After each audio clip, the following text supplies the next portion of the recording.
Donald Trump's tariff war is a global one. And in Brazil, the U.S. president is being accused of using tariffs to meddle in the country's politics.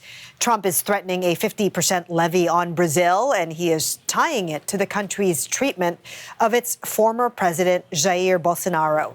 Critics suggest that personal grudges rather than economics are playing a part in Trump's strategy. Bolsonaro is currently on trial. He is charged with plotting a coup to stop the current Brazilian president, Lula da Silva, from taking office in 2023.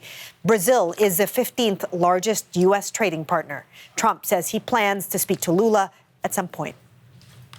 And let's get some more analysis with Patricia Vasconcelos. She is the White House correspondent for SBT, one of Brazil's most watched networks, and she joins us now from Washington, D.C. Patricia, thank you so much for talking to us today.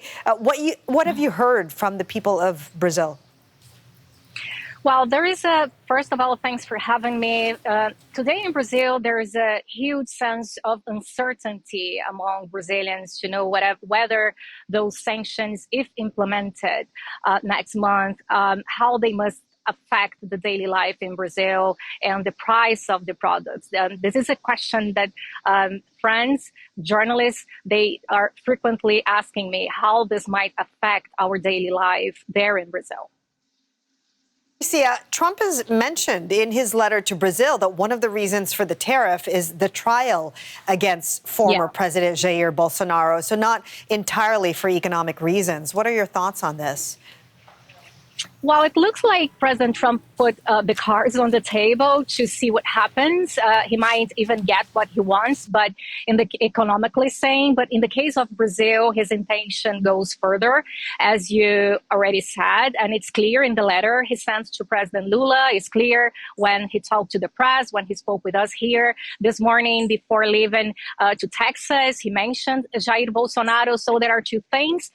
First, he's pressuring Brazil to make Jair Bolsonaro, the former president, free and available for next year's election, as you mentioned before. He's blocked for competing.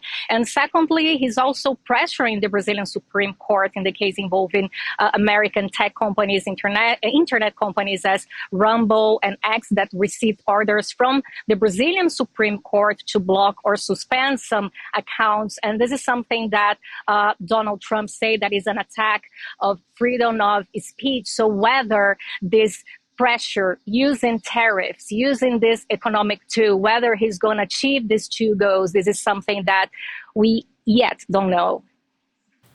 And Patricia, for our viewers who may not be familiar with the connection between President Trump and former President Bolsonaro, what is the connection between these two leaders?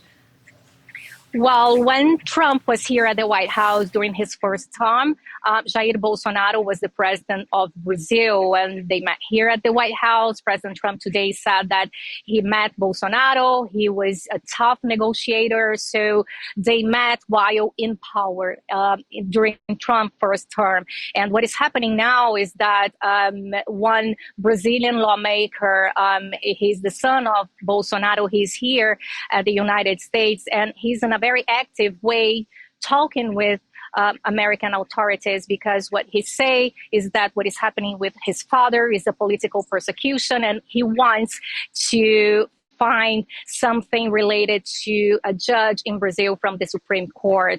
And so this is something that is happening. The Bolsonaro family say that United States must interfere. And what President Lula said is that the Brazil will not accept an international interference. And President Lula also said that Brazil is going to apply the law of reciprocity, which means Brazil is going to apply 50% in American goods next month.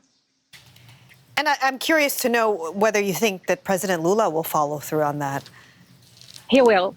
He definitely will. He said that he's going to do it. And he actually said today whether they are going to impose 100%. So President Lula said yesterday and today in different interviews that the exports from Brazilian goods to United States represent 1.8%. And if the goods are not coming to United States, they're going to find other countries. We know that the scenario is much more complex than that, but this is whether the thoughts of the Brazilian president are now. And what it's unlikely and it's not positive for any country is that both leaders, it looks like they are not willing to talk. So the channels of communications are shrinking. So it doesn't seem that they are going to sit or talk anytime soon.